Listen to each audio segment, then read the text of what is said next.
everybody, my name is Cindy and I'm here again to share a message from Marilyn. Marilyn would like to continue sharing her life experiences, and she wants to talk a little bit more about the movie industry. Also earlier today I was in the forest, and one of the spirits that would like to come through to me too and share messages, I felt her energy much better. Our energies they're completely different, so we have to find a way on how to come closer to each other and how I can pick up her energy much easier. It is a woman, but she is not a famous person. She would like to share more about Mother Earth and nature and how we can work together. And she's actually one of my guides. And yeah, as soon as we are ready to share a message, then we will do so and I will upload it on my channel. But for now, I will let Marilyn speak to you.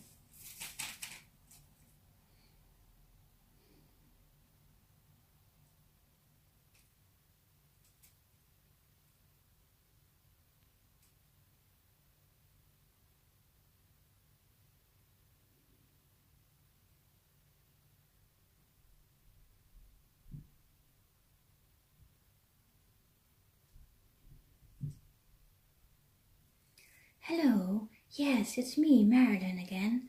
I would like to start with the movie industries, and I would like to call this video "What you see on the screen is not real."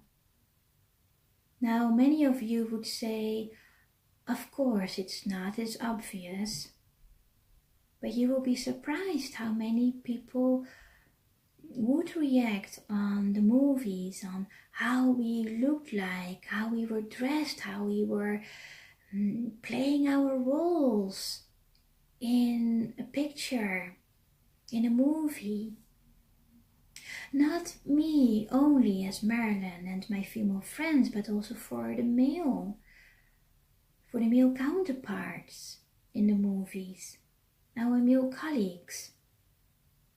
You know, in the movies that we were playing, the women were vulnerable, they were soft, they were most of the times not really smart, they were at home being very brave, listening, doing what is being told us to do.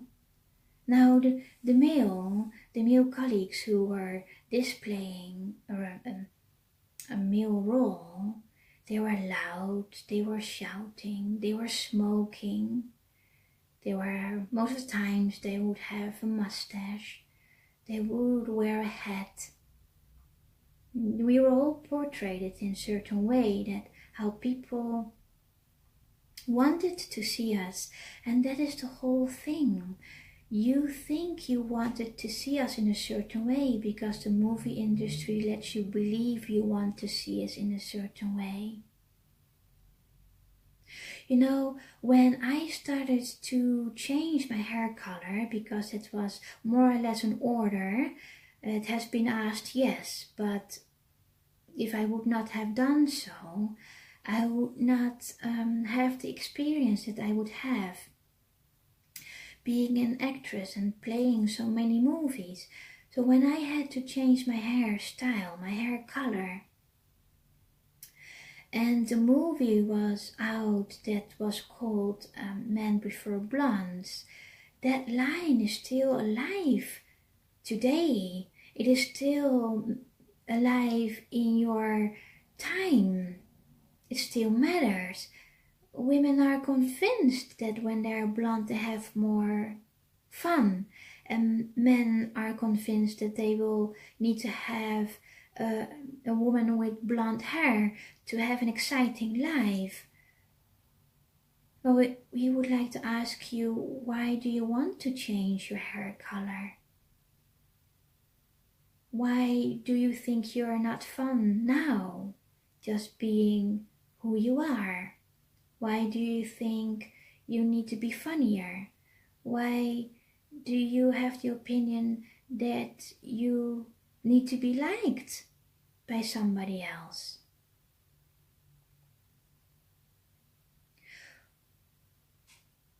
You see, when you would look at us on the screen, we had a certain role to play. We were actresses, and I was doing my best out there to become a good actress. It was not my goal to let you believe that a woman needs to be like that, to be submissive, to smile all the time. A drama here and drama there. I was playing a role. Now you see, where I would like to go to is that people are still changing a hairstyle or hair color because you are convinced that you need to become funnier or become more confident about yourself. But there are people who are bringing it that far as well, that they would change their entire facial expression, their appearance. Bigger lips, bigger or smaller, higher cheekbones. Then the skin is not okay. Then your eyebrows needed to be lifted. Please ask yourself before you do it, why are you doing it? Why do you think it's necessary? Do you see, when you would change one thing, it will most of the times also lead to a next thing. Ask yourself, are you accepting how you are and who you are? Are you accepting how you look like? Are you happy with who you are? Are you self-confident? What's the reason for you wanting to change your appearance?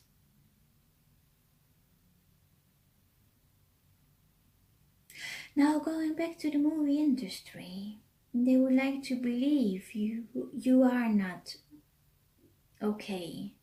They want you to believe that you need to change your appearance. They need to show that you will need to change in order to become successful. You see, when you're looking at us on the screen, on TV, on these flat things that you are using, these CDs, when you look at us, it has an impact on you. Maybe not on a conscious level, but there is something that starts to influence you. Please ask yourself in which way. Please be self-aware. Become self-aware. In my time period, women had to be polite, or needed to stay at home, needed to bake, needed to be in the kitchen. Absolutely boring. Who wants that? For sure not me. I wanted a career.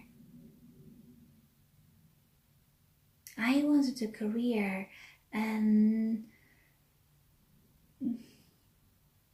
not all of my ex-husbands were okay with that.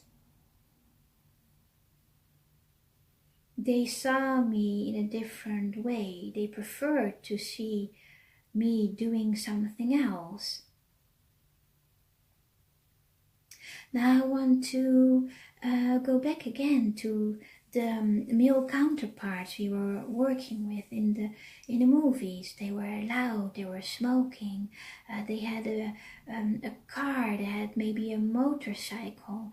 They were dressed in a certain way, they would act in a certain way, they would talk to us women in a certain way because we thought it was masculine, it was strong, it was confidence. But a strong and a confident man can also be soft. He can also be gentle.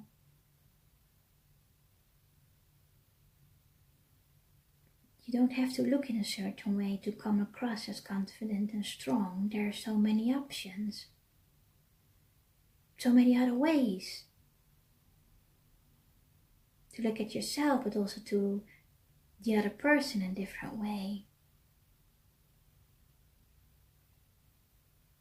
Some of my husbands wanted me to stay home, and I did not want that.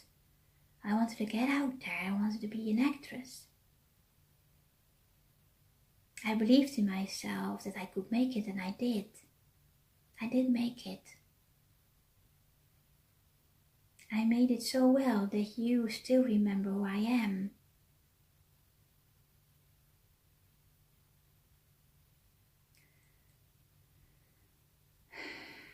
Some men are, and I'm talking about my own ex-husbands, some of them were not able to cope with my success. They were upset. They tried to force me to do something else. They would yell, they would scream. They even would become violent. And that is what my next video will be. It will be about domestic violence. I've had this experience.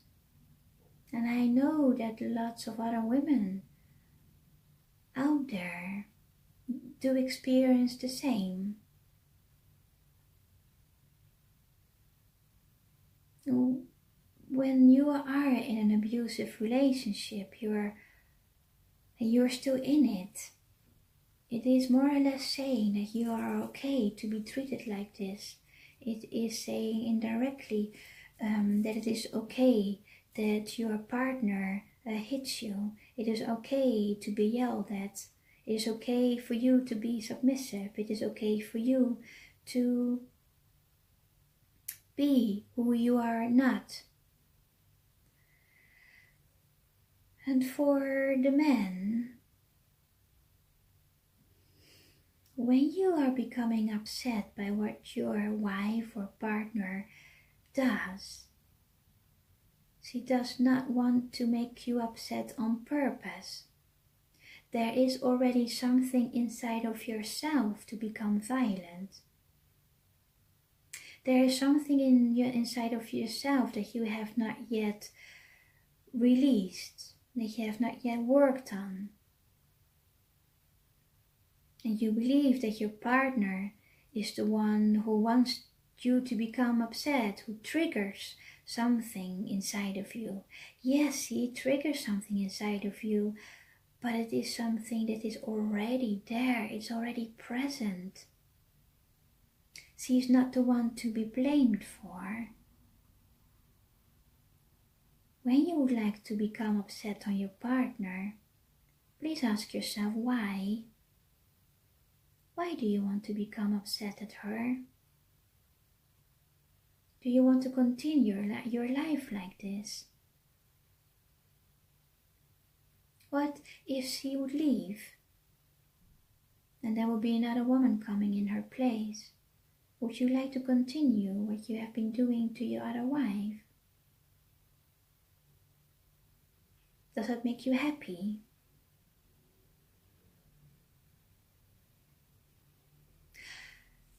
These topics that I and my friends would like to share are not becoming easier and easier, but we know that they are still out there. These topics will need to be addressed and be spoken of, and that's why we are here, to share our own life experiences, because there is so much going on still today that will need to be resolved. I did not accept it then, nor should you. It is not healthy to be in a relationship like this. Many of my friends have experienced domestic violence, and we all would like to share our own stories. So when you do not resonate with me, you most likely will resonate with somebody else. But then again, we all have our own messages to share in a way that we would like to share, in a way how we would like to express ourselves. Because now there's nobody who tells us what we should say and how we should behave. It's our time now. Thank you so much for listening to me. I love you all. Speak to you next time.